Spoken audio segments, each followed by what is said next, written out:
I used to love watching anime. Hello everyone, welcome to today's video. This video is going to be a very special one because we have a very special guest here with us. This is Swati. She is my very dear friend from my time in JNU. When I was pursuing my master's, Swati was my senior. Right, but Swati also dons many hats. Right now, she is working in Japan. So after pursuing postgraduate studies at JNU, Swati moved to Japan to pursue a corporate career. So today I am hoping in this video we will talk more about her life in Japan. And I must also tell you that Swati used to be a Japanese teacher earlier with Mosai when I was also teaching there. So Swati will also help us understand some perspective about how important it is to learn Japanese and how we can prepare ourselves better for a life in Japan. Swati, welcome to our channel. Thank you so much. I'm extremely delighted that you called me out here, and I would love to help out people if there are students who are looking to work in Japan or study there. So I'm happy to connect in whatever ways it is possible. Thank you so much. Thank you, Swati, for taking out time. I'm sure this video is going to be very helpful for any of you if you are a currently student who would pursue a corporate career in Japan or you are thinking of learning Japanese language.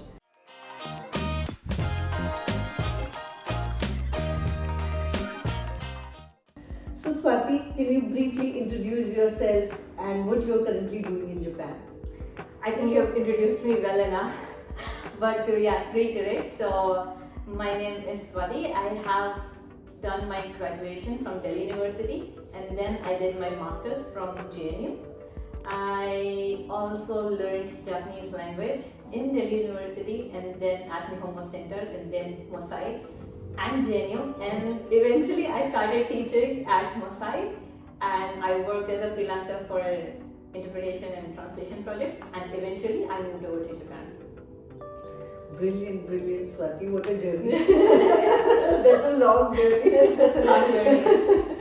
So Swati, what initially inspired you to move to Japan?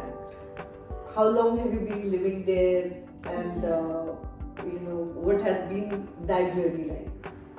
I think initially I was inspired. I used to love watching anime, and that's like the 80% of foreign people who get into Japanese culture is through anime, so I was no exception.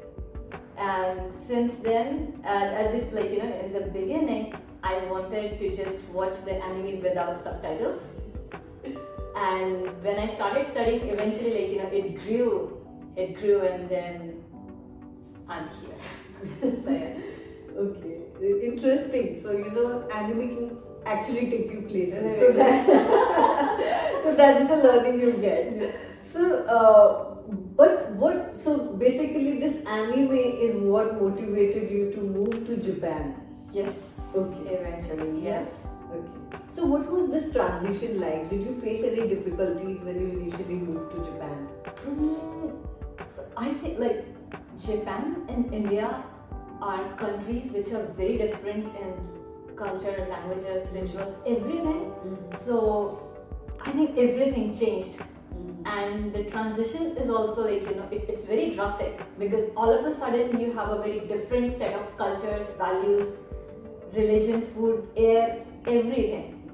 So yes, that was there.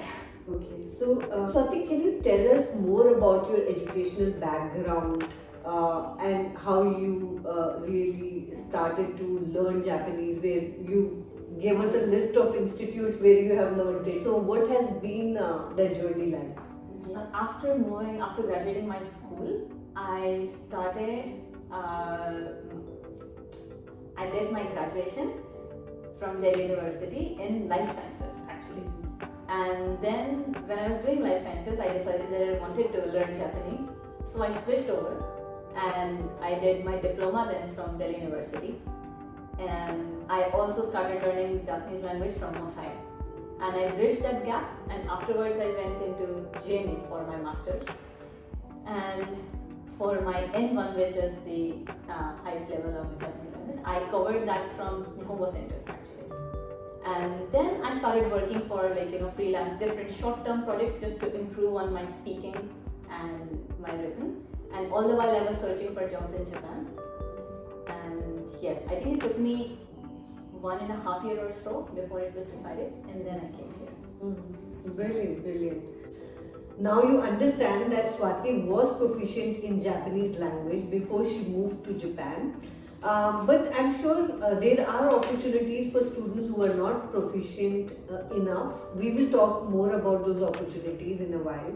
But before that, I want to understand, Swati, about your big move to Japan. So, I understand that you looked for a job being in India. Yes. So, how was that experience like?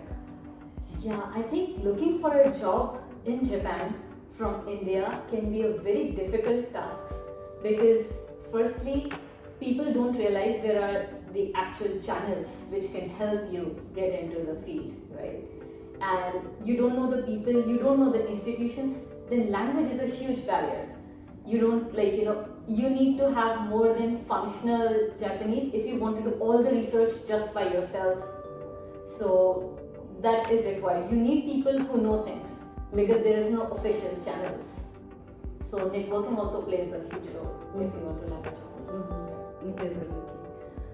So Swati, moving to Japan is a big decision. So what problems did you initially face in the beginning? Any challenges that you faced in the beginning? I think in the beginning, because the work culture itself is very different. The things they expect 100% in a Japanese society is normal. Yeah, that's Yeah, correct. They are perfectionists is what we hear. Exactly right. At 120, they say that okay, you are doing a good job, and if you are at 80, that's like so the evaluation they do at 80 is C. Right. So the work culture is firstly different. The food is different. If you think you'll just for many people, like I always hear from my students, from my ex-students, or other people who come as very religious or vegetarian or vegetarian, they suffer. Like you have to have a little bit of flexibility, and even if you have it takes time to build that flexibility in everything.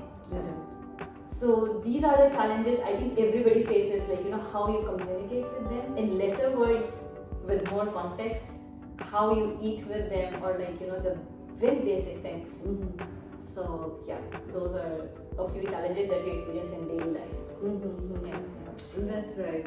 It's not easy to get used to that palate also. Yeah. Their food palate. Their food palate. Yes. It's very different from India. Correct. So that can be challenging. Even if you start liking that food eventually, but initially it's just different. It takes time. There are so many students who go to eat Japanese food even in India, and they're very excited when they go to eat it. But after they try, they're like, "This is so bland."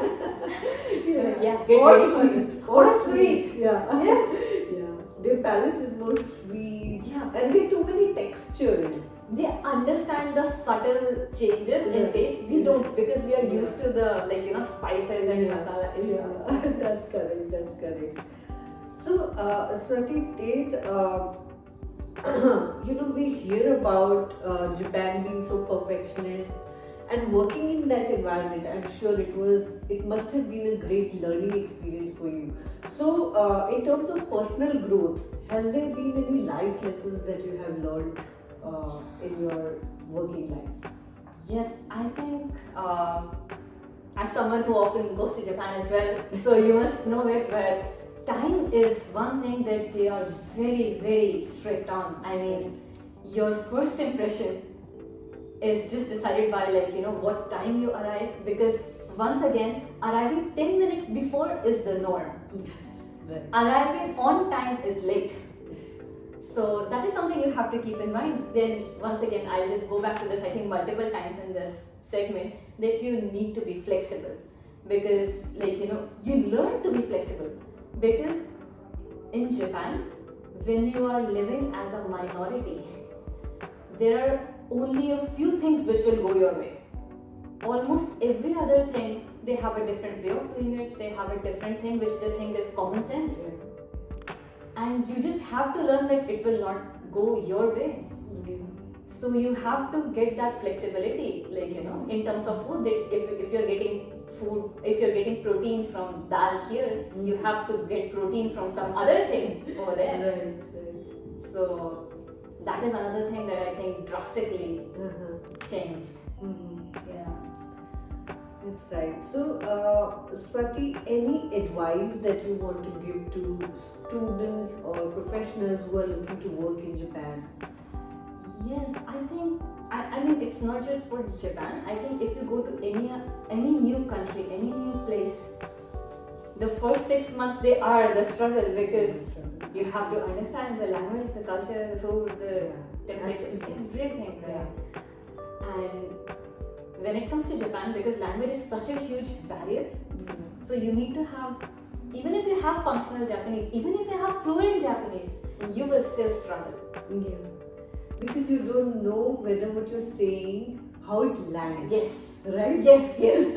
And I mean this is and they have a poker face, because like they are the people who will always praise you, like who will be like, they hope you chose this name, or like no, it's okay. They'll be kind, and they're not kind. They'll be polite. Right. And sometimes because they are polite, you don't understand.